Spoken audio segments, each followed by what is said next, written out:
तपाईले कहिले एउटा कुरा याद गर्नुभएको छ, एउटा तालाले कहिले पनि आफ्नो चाबी बदल्दैन, चाहे त्यो जतिसुकै पुरानो किन नहोस् वा त्यसमा जति नै खिया किन नलागोस्, बरु त्यो ताला आफै टुट्न तयार हुन्छ, तर उसले कहिले आफ्नो चाबी फेर्दैन। ऊ जिन्दगीभर त्यही एउटै चाबीप्रति वफादार रहन्छ। साँच्चै भन्नुपर्दा माया र सम्बन्ध पनि ठ्याक्कै यस्तै हुनुपर्छ, जहाँ जस्तो सुकै परिस्थिति आओस् तर मान्छे फेर्ने वा बदलिने ख्याल कहिले मनमा नआओस्। समय बित्दै जाला, उमेर ढल्किँदै जाला, तर एकअर्काप्रतिको त्यो भावना र वफादारी कहिल्यै नबदलियोस्।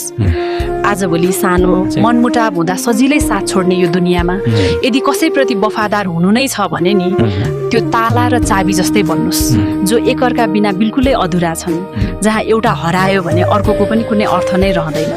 किनकि एउटा तितो सत्य के हो भने साँचो प्रेम र वफादारी भनेको सबै कुरा राम्रो र सजिलो हुँदा सँगै हिँड्नु मात्र पक्कै होइन, बरु जस्तो सुकै गाह्रो र अन्ध्यारो समय आउँदा पनि एकअर्कालाई कहिल्यै छोड्न नखोज्नु, नबदलिनु र अन्तिमसम्म साथ निभाउनु हो।